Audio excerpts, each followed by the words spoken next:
Yamcha. What's the first Dragon Ball death that truly shocked you? For many, it's Yamcha. He wasn't the strongest or flashiest fighter, but he was ours, an OG. So when he faced that Saibaman, fists up, confident as ever, it felt like old-school courage. And then, boom, an explosion, a crater, and silence. Yamcha was gone.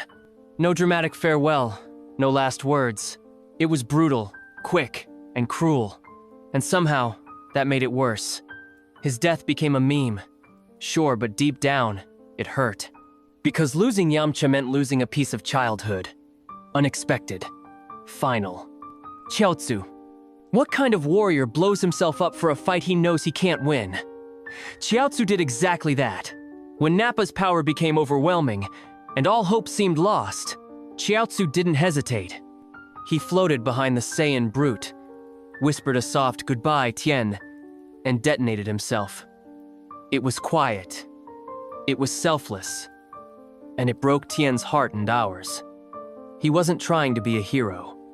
He just wanted to help. In that moment, this tiny fighter reminded us that courage doesn't require strength, it requires love. Real, painful love. Goku. What kind of hero grabs the enemy and holds him in place knowing he'll die too? Only Goku. In the early days of Dragon Ball Z, this moment set the tone. Earth's defenders don't play it safe. Goku's sacrifice against Raditz was shocking. This was the main character, the face of the franchise accusing death, if it meant protecting the planet. It was the first time we realized Dragon Ball Z wasn't about invincibility. It was about consequence.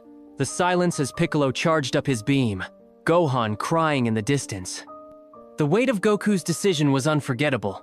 It wasn't just brave it was defining. Completely. Piccolo. How does a villain's death become one of the most heroic moments in the series? That's the power of Piccolo's sacrifice. Once an enemy of Earth, he stood in front of Gohan, arms out, body shaking, and took the full blast from Nappa's attack. It wasn't just a move to save a friend. It was the moment Piccolo became something more. A guardian, a mentor, a father. As he collapsed, his voice cracked not from pain, but from emotion.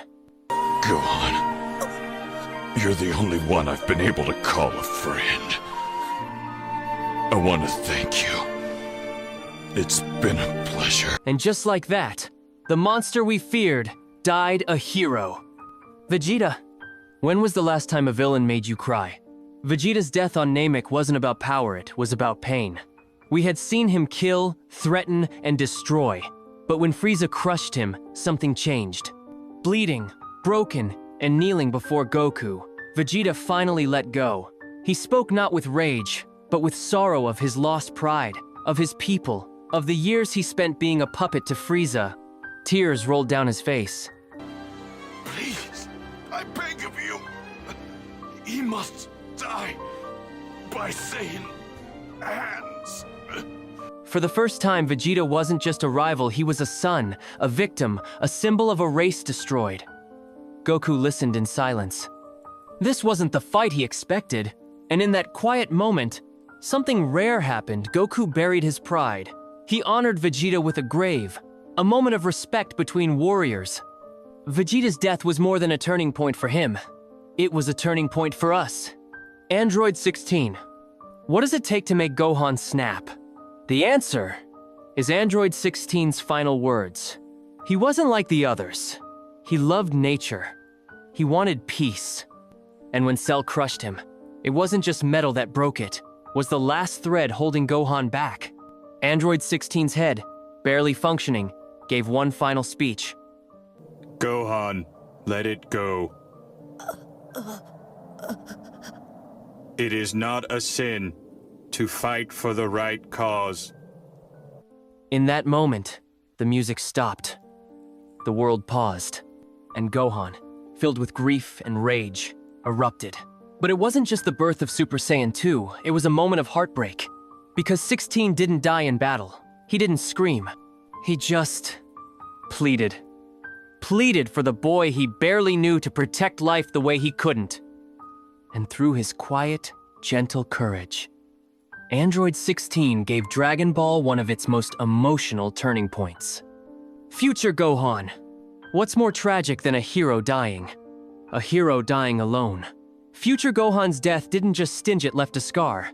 In a timeline ravaged by androids 17 and 18, he was the last true protector. One arm gone, hope fading fast, he stood against impossible odds not for glory, but to give Trunks a future.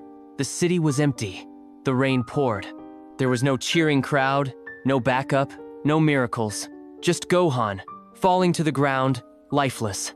Trunks found his body, broken and still, and screamed into the rain. That scream echoed through time. It's what pushed him to become stronger. It's what made him steal the time machine and change history. And yet, no matter how much he trains, future Gohan never comes back. His sacrifice isn't erased. It's immortalized. A reminder of what was lost in a world gone wrong. Trunks didn't just lose a mentor, lost the last piece of his childhood. Goku, Cell Saga. How do you say goodbye to the unkillable hero? Goku had died before, but this time felt different. This wasn't a fight he could win. Cell was about to explode, and Earth was seconds away from destruction. So Goku made the call. He looked at his friends, smiled, and said goodbye. Then, in a flash, he grabbed Cell and teleported him away. No hesitation, no regret, just peace. He saved the world, knowing he wouldn't return. What makes this death so powerful isn't just the act, it's the acceptance. Goku didn't cry or beg for help. He smiled, thanked everyone, and disappeared like a true legend, noble, unforgettable. In the aftermath, Gohan wept. Chi-Chi broke down. Even Vegeta looked away. The strongest man in the universe had left, not in a blaze of glory, but in the quiet embrace of sacrifice. For a moment, time stood still. And fans everywhere knew. This wasn't just a character dying, it was the heart of the series stepping aside so the next generation could rise.